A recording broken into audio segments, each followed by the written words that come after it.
Well, good morning, everybody. Welcome to the top of the hour, the last Tuesday of the month, my monthly podcast coming to you live, the long-term Angie's Advice for Agents. And I'm really, really excited about this. I have got Charlene Werther with me on the podcast this month. And I guess, if you will, not to freak anybody out, but we're going to let you maybe crawl inside the mind of a woman and kind of her perspective and thoughts on extended care planning. So don't anybody worry. We're not going to get too sappy on you here. We're going to share some stories and then maybe give you a little insight as to how women feel about long-term care insurance and extended care planning and maybe what our thought process is, because I think, as all of you very well know, I mean, statistically, right, women typically live longer than men. We have our reasons for that. Men have their reasons for that, whether we drive them there or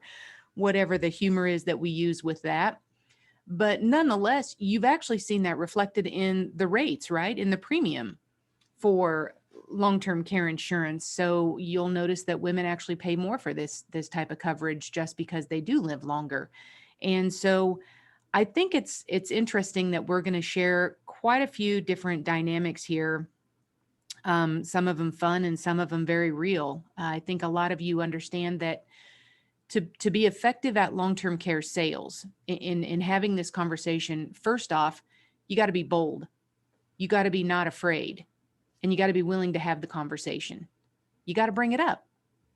Just start having the conversation about extended care planning. I know I oversimplify that, but the fact of the matter is if we wait until our clients come to us and say, hey, I've been told I should look into this, or hey, I want to look into this, we've usually got underlying circumstances, whether it's an underwriting condition, it's an age concern. Now the premiums have gotten too high. And quite frankly, they've just waited too long. So if we ever want to move the needle on long-term care sales, that's our job. It's our job to bring this conversation up much sooner than waiting for our clients. And it's nothing more than a garden. You plant a seed, you water it occasionally. Well, okay, that's my case because I'm not a green thumb person, but you should water it regularly. And eventually it'll produce fruit and vegetables for you, right? So that's long-term care planning. You plant the seed, you have a conversation. Most people aren't going to be interested. This is a really tough one call close sale.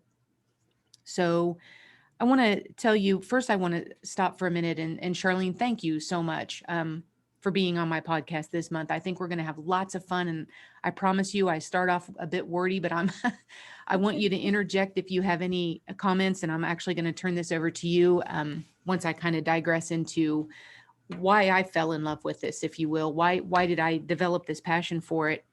I can tell you, over 20 years ago, when I started here at Producers XL, I really didn't know anything about it. I mean, who does? And I just naturally picked up this passion for it. And lo and behold, little did I know how much of an impact it would actually have in my own personal life. Because I can distinctively remember saying, as I'm doing all these presentations, I don't have a story. I don't have anybody in my family that's ever needed really extended care. We just pass away. I don't. So I was just baffled with that. Like, how do I make this impactful? How do I make this real in talking about all these real life scenarios? And I have to tell you, I think I'm a little excited to tell you that, my mom's story. She passed away at 70 years young, and people would always say to her, "Oh, Barb, you don't look your age. You don't look that old." Which, what a blessing, right? But come to realize, just because she didn't look her age and she looked good, she was not healthy. She did not have good health on her side. She was diabetic, over 100 units of insulin, congestive heart failure, blood pressure, cholesterol, all those things that go along with it. She'd had a couple of strokes, and by the grace of God, she was still able to get on the floor with the grandkids and play with them and, clear up until her last day. Thankfully, we never did have an extended care need, but I can tell you, as my mom got older and her health really started to fail her, and she really started to slow down, she would ask me continually, Angie, is there anything? Is there anything out there in the industry? Because she knew, and I knew, if and when mom ever needed that care, that burden was absolutely going to fall on my shoulders. And, outside of COVID, right, I travel quite a bit. So she knew that was going to be a very taxing event for me to try to manage that, try to manage her and her health. And, it got to the point where you eventually start going to the doctor's appointments and things of that nature. But I guess what I'm saying is my lack of story is my story, which is exactly why I bought long-term care insurance for myself. My husband and I have one daughter, just graduated college. She's out in the workforce now. She's earning her own living. Um, but I don't ever want to have to turn to her and put this burden on her, like my mom feared that she was going to have to put on me.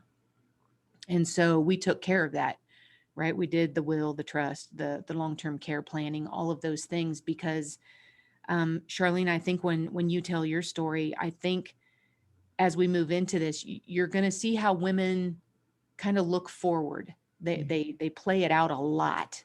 So I wanted to kind of stop for a moment and kind of let you share a little bit of what you've experienced. Yeah, no, that's great feedback. And I love your comment that your lack of story is your story, because at the end of the day, it's all about the planning. No Mm-hmm. matter how it ends for us, we've got to start somewhere and have that conversation. So ironically, same, I've been in this industry over 30 years in long-term care. When I first got in, same story, not a big deal. But I remember talking to my parents. This goes back probably 15, 20 years ago, and they were working with their advisor and switching over some life insurance policies. And I just remember saying, please add the long-term care rider. Please add the long-term care rider. Make sure your advisor adds it. And I really had no experience with long-term care at that point either. But he did add it, and we had that in place. So Oh, fast wow. forward a few years later, and I got a call from my dad. You're having normal conversations.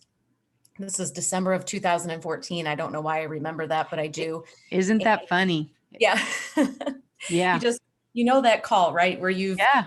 you just get it, and having a conversation. And, Angie, my dad goes, at the end of the conversation, he says, hon, I think your mom's getting a little forgetful. Well, and as any good daughter would say, is like, oh, dad, you guys are just getting older. That happens. So that was my daughterly response.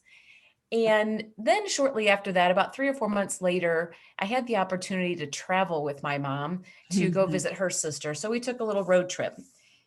And it was on that trip that I think my dad threw a brick at my head. It was just that, oh my gosh, he Mhm. wasn't kidding, right? Um, what happened on that trip, there were several little things along the way, but the one, Angie, that stood out in my mind is we had gotten there late, and now we're going to shower and get ready for breakfast the next morning. And my sister and I were like, okay, mom, get dressed. We're going to go, have breakfast with Aunt Mary. And my mom stood there and stared at her suitcase, just this Mm. blank stare. I mean, it Mm. felt like it was a half hour. I'm sure it was probably a minute or two before my sisters and I were like, come on, it's time for you to get dressed. Then she proceeded to unpack her suitcase. Mm. And it was like, wow, dad really wasn't kidding. Mhm.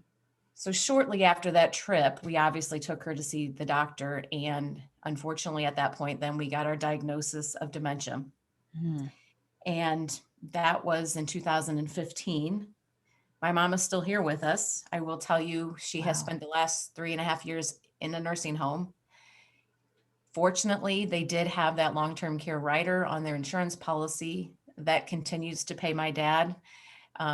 It was a small amount because they didn't do big planning, but they Mhm. did have that planning, and it's helped him tremendously along the way. It's helped me because although I have sisters, you and I are in the business, so we know everything there is to Right. know about Right. planning, right?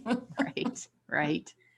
So that a lot of that fell on my shoulders. So I was glad she had the policy she did. There's somebody you can reach out to, there's somebody you can talk to and get that going. So that's how my journey with long-term care. And I've met other family members along the way that have had it. I had an uncle Mhm. take care of an aunt, the typical healthy caregiver, usually reversed, right? Because we don't usually see him taking care of her, if Right. you follow statistics. But he predeceased her. He was healthy as a horse. See, Mhm. that is such a hard that's a hard realization. I mean, you're in a committed relationship, right? And no, till death do us part, we're going to take care of one another, which is wonderful. That's absolutely wonderful. I can tell you, and those of you listening to my podcast, I mean, if you've ever heard me speak, or I'm so much of a realist. I was very real with my mom as well. And, for me, women can we can just play things out. Like, Mm-hmm. it's 10 o'clock Central Time right now, the last Tuesday of the month. I've already made a grocery list for after work. I've got people coming to the house later on this week for a meal later on. I'm planning for, so we're playing things out well into the future. And I'm not going to say that men aren't good at this, because they are. I'll just speak specifically to my relationship, right? My husband is today. This is what's happening today. I would you know, agree. and so he's not, hey, we're going to have some guests over on Thursday. Okay, well, we got to prepare for that. And so we can really play things out. And I think the biggest, being such a realist in this, I say to myself, I don't want him to be my caregiver.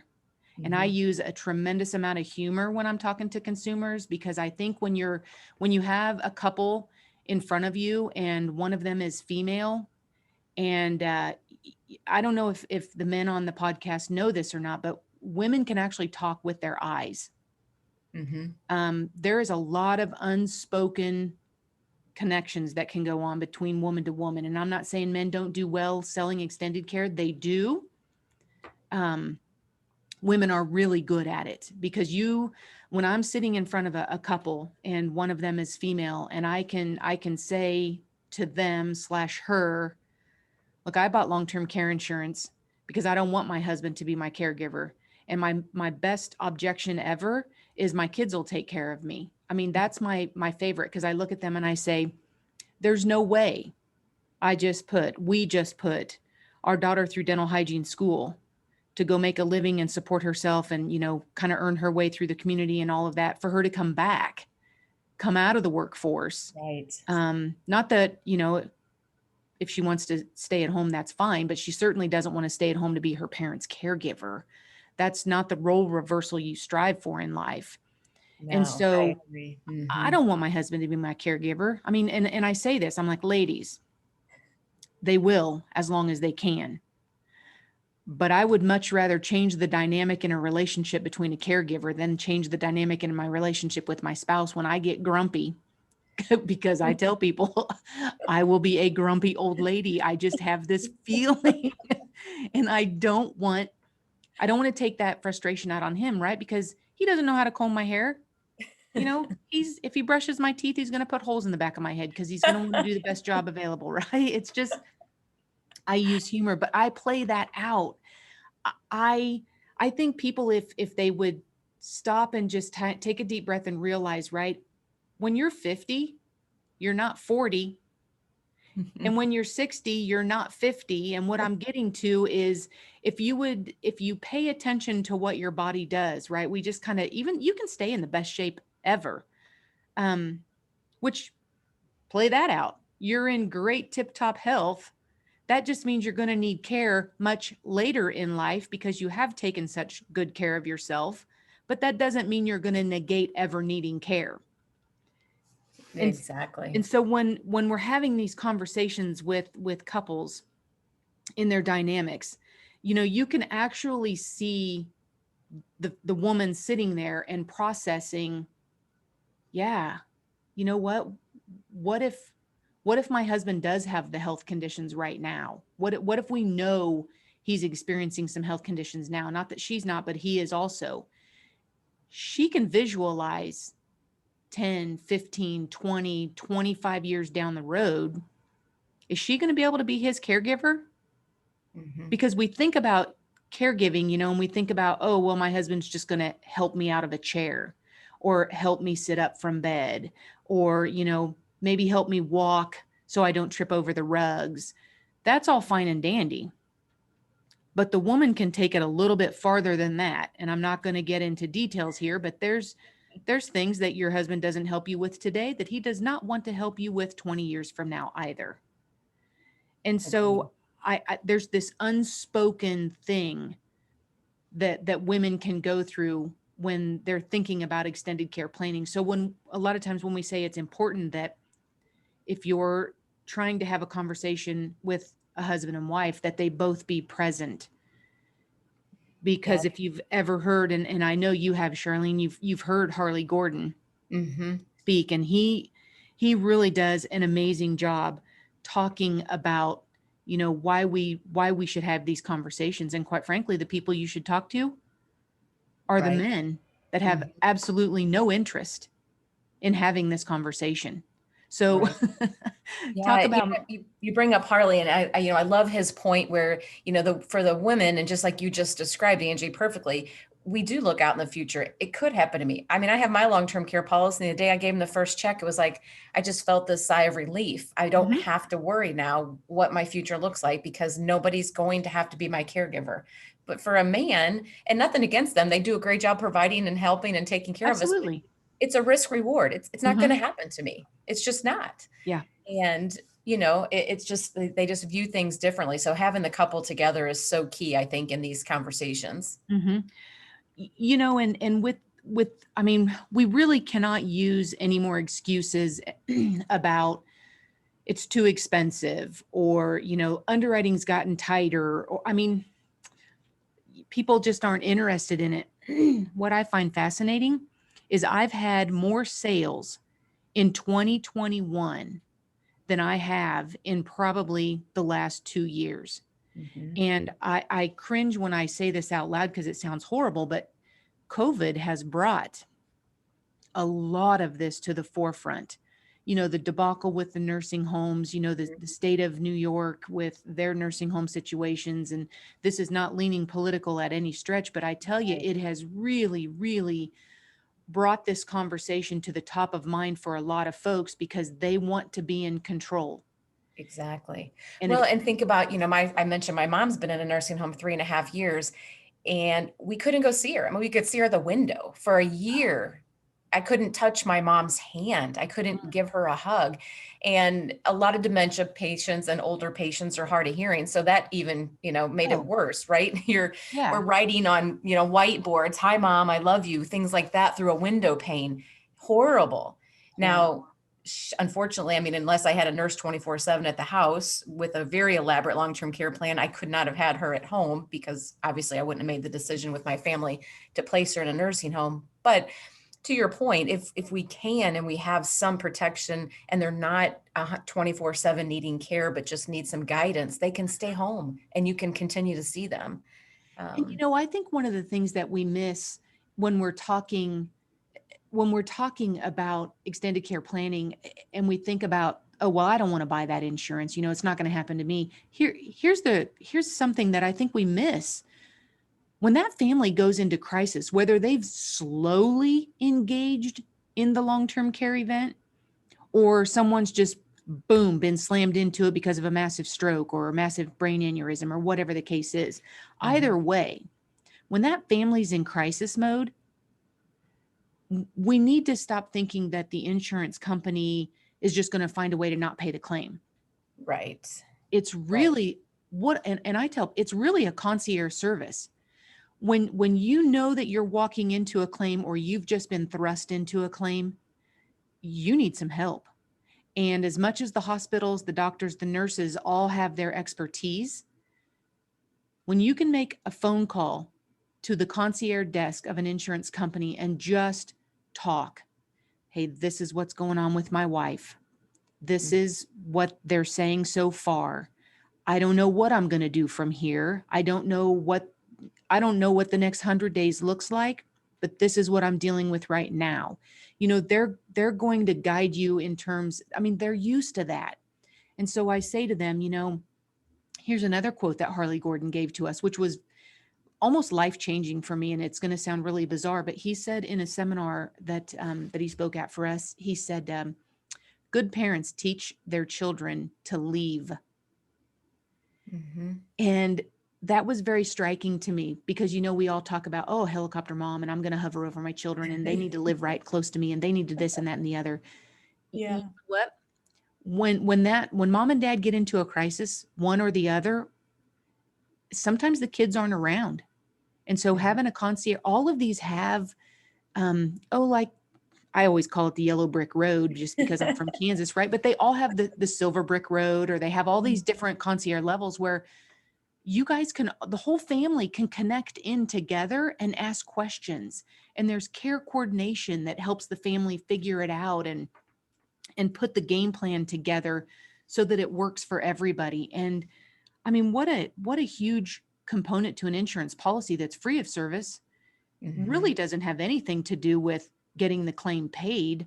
No. But Yeah. sometimes it also, I the folks at the claims departments, if you've ever heard them speak, I don't know how they get through their day. Oh I mean, gosh. I would wear no makeup. My eyes Yes. would be puffy and red and swollen all the time from crying. They are fantastic. I know it is a wonderful, often overlooked, I think, side benefit to having the long-term care insurance. It's just great. I mean, even like I said, for you and I in this business, you struggle with, okay, what do I need to do now? Or you are in that, oh my God, this is really happening mode. Mhm. What's my next step? And for us, I know on that silver brick road or yellow brick road, as you like to call it, is, questions to ask. So for example, here's one. We put my mom in a nursing home, and one of the questions on the list was, do they have a doctor on staff? How frequently do they come in? Well, heck, I didn't even think about that because I thought, well, she's going to be surrounded by nurses all day long and they'll be taking care of her. But you can't take a dementia patient out of a nursing Right. home to go do a doctor visit. It'll throw off the next Yep. 6 weeks, maybe the next 6 months.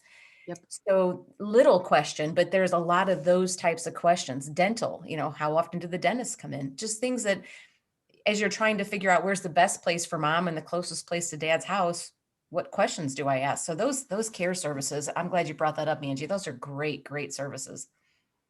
I think when we talk about extended care, and see, you don't even have to, you're selling a solution to a crisis. We're not selling a premium. We're not trying to fit an insurance contract into the equation. We're really just concept talking. What's the plan?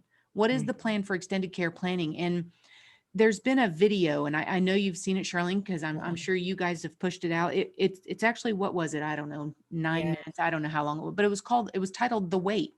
Hmm. And this gives me pause. If you haven't seen it, absolutely get a hold of me and let me get Yes. this out to you, because it's incredible. It's a pregnant lady, and she's sitting on a city park bench waiting for the city bus. And there's an older gentleman that's talking to her, and she just looks very concerned, right? And he starts just haphazardly talking to her. It's going to be okay. Don't worry. Do you have family? Are you married? And this and that and the other. And then at the very tail end of it, not, spoiler alert, so plug your ears if you don't want to know, the bus shows up and she looks over at him and she said, "Come on, Dad, this is our bus." I mean, Mhm. jaw dropping. And It and was, what yeah. gives me pause to this is I think about all the millennials, right? So they're top end of their 30s and whatnot. So maybe they need to obviously be looking at life insurance and disability income insurance and things. Not quite ready for long-term care planning, but I see it in my own family with my cousins, and they are starting their families much older than I was, even 10 years older than I was when I started my family. Mhm. So here I am again as a female playing this out. They're going to be older parents by the time their kids are graduating from high school. Those kids could very easily be just in college when they're in need of care. Mhm. And you can't use the reason or the logic that my kids will take care of me, because you will absolutely wreck their future, Right. their financial future, their potential income earning. All of that stuff goes into play. Um, there was a phenomenal study that was done on the effects of caregiving. Has nothing to do with the people in need of care, but those that are providing that care. And I think about, it's just planning. And if we Mhm. just stop and tell ourselves it's just a conversation, it's just me doing my job as an advisor to my clients, whether I'm selling mutual funds, whether I'm selling property and casualty, homeowners, car insurance, whether I'm a long-term care expert, whatever it is. If you're in the business of advising customers, the one thing you cannot overlook is the extended care conversation, because at some point in your customer's lifespan, this will impact them.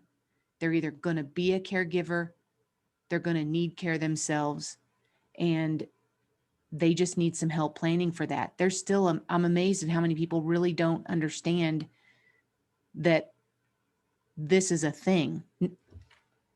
Not even today. Gosh, I'm kind of on a soapbox today. Sorry, Charlene. No, I it's just keep really having good. all these. I guess that's what a podcast is for, right? Just an exchange of Yes. ideas, a little bit of a one-way conversation, unfortunately, for No, those listening it's in. really But, good. talk about having the conversation. Something that I think all of you need to be aware of that are listening or will listen to the podcast later. There's a lot of initiatives going on right now. If you're not aware, the state of Washington has Mm, implemented a payroll tax to employees over the age of 18. And the only way for you to opt out of that payroll tax, because once you're opted in, you're in for life. And once you opt out, you're out for life. The only way to opt out of that permanent payroll tax is to have your own long-term care policy. And they do allow for life and long-term care riders, and they do allow traditional long-term care. This is not a one-off with the state of Washington. no. Mm-mm. Carriers have actually withdrawn from that state because of the influx and things that have happened. But I will tell you, there are about 9 other states. I'm on a kind of Mhm. a working group through NAHU, and we're seeing other states popping this up. Matter of fact, Toomey actually just introduced some legislation to make this a national thing, to allow us to use qualified monies from our 401k, 403bs and such without penalty and surrenders, and early withdrawals to help fund extended care planning. I mean, as a nation, we're starting to finally get the word out. We're starting to see some strides forward. Nothing's ever going to be perfect. Um, but there's got to be a winning combination between the private and the public sector, where we can bring this awareness out and folks can actually put a meaningful plan for their family. And when I say that, I don't say that everybody's going to need to buy $10,000 a month lifetime benefit, 5% inflation, or have this $1 million life insurance with a long-term care rider on it. I encourage people, take a snapshot of your family dynamics. Look at Charlene, Yep. you probably bought more of a robust policy than I did, because my family doesn't have a tendency to, and I'm air quoting, linger, right? But we do need care. Good and a bad thing, right, Angie? It's the good and the bad and the ugly, right? So I completely agree. I think if you look at your genetics and your family dynamics, you can build something very meaningful that does not have to mean you're breaking the bank. Mhm. And Yeah. with Toomey's legislation, that could mean that people actually now have a funding source. And if you can get over that hurdle of, man, this stuff's really expensive, I don't want to pay for it, maybe we're going to help more Americans find a way to solve this really large crisis that can be incredibly, not only emotionally, but so financially impactful to the families. It is. And, it just is about that plan. And you've talked about this already, but you've really got to look at it. So I'll back up with the Washington State thing. As crazy as it is, and I know Nationwide has stayed in that game, and our application count is up like 7,000% this month. So, we're here to stay and try to help people out. But with that said, I don't, there's a lot I don't like about it, right? A $36,000 Sure. benefit. Okay. That's not going to help many, but it might help some short term. What I love about it is the conversations that we've been having. Yes. People that would have never brought Yep. up long-term care before. Now they're forced to have the conversation, and it's not as scary. And I think people are getting more comfortable with it as the months go on.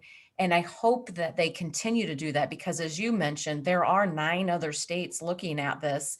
And our thought process from some of the studies and calls we've been on is that there's likely not going to be this opt-out period. So Mhm. California, I know, is the next big state Yeah. on the Yeah. list, right?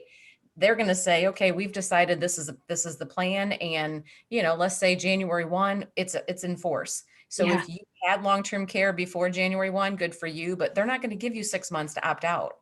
Yep. That's not in writing. That's not Nationwide's stance on it. So I don't want anybody to take that wrong, but that's just our thought, is that, this opt-out period has not been good for the state because obviously they're losing tax money.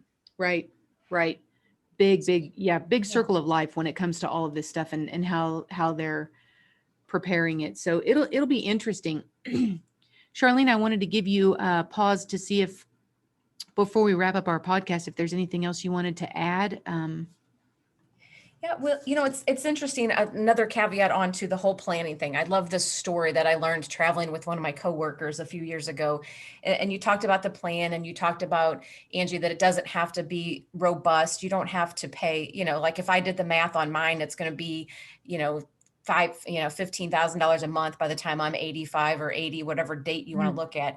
I'm not going to fund a plan today to cover myself for 15 right. grand a month. Right. I'm looking at my 401k, I'm looking at the pension, I'm looking at my savings, and I cut it down. And it's funny because when I called my financial advisor and said, okay, take this out of my portfolio when I'm 80 for 5 years Yeah. and see what that looks like. She goes, that number's too low. We don't recommend that number for long-term care. I said, I know, I'm going to insure the other half of that, but just, I want you to do the math and tell me half of this can come out of my Yep. income in retirement, and I'll take care of the other half. And she's like, oh.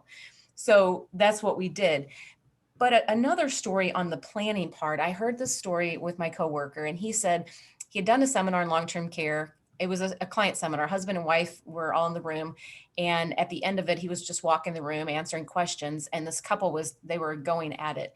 And I will never forget this. So my coworker walked by, and the husband looked at him with his head and spun around. He said, I bet you're happy. And he said, whoa, wait a minute. What did I do? And he says, well, now she wants to buy long-term care insurance. He goes, I told her we had a plan. We have a lake house and we're going to sell the lake house. And she just jumped in and said, we are not selling the lake house. That is where the kids and the grandkids have gone for Yep. 20 years. And that's going to stay in the family. And Yep. you can imagine the whole conversation that probably took place. Right. Yep. And, my coworker just kindly put his hands up and said, that might be the plan for somebody. And maybe you guys can talk through this, and maybe that is the plan. But the whole answer was just have the conversation. Yeah. Be bold, as you said early on in the podcast, be bold. Don't be afraid to bring it up. And so maybe they fund part of the plan, like I just mentioned for mine, and the other part is the lake house goes for sale. Yeah. That's okay. Well, and I think, I recognize that a lot of the folks that I work with, they don't eat, sleep, and breathe long-term care insurance. And that's great, right? I guess job security for me. That's my role. I Right. just need everybody to be the opportunity expert to spot those clients, because it's not everybody needs to hear about it, but it's not right for everybody. Medicaid's there for a reason, Mm-hmm. but it's Sure. there for a very specific dynamic. It's not everybody's solution. So, and there's been laws that have changed that. So I really think it's concept, it's stories, it's tell your story, make it real, and just start the conversation. And I hope really I hope what today's podcast brought out was, I hope nobody leaves away from this thinking that Charlene and I are thinking that women are the end all be all. We just wanted to bring the dynamic of kind of what our stories were. How did we see this? How did this come to play? And I truly believe that if you can kind of understand maybe a woman's perspective on this planning and why it makes sense to her, that maybe the next conversation you have, when you kind of see those sideward glances that go on between her and her husband, or if you see her posturing a little bit differently, you'll know why. You'll know why, because she's actually playing it out in her mind. And so, Charlene, thank you so much for being on this month's podcast. It was fun. I truly enjoyed it. I will definitely have you back. And thank you, everybody else, for joining me on this July podcast. Great. Thank you, Angie. It was fun to be with you, and have a great day.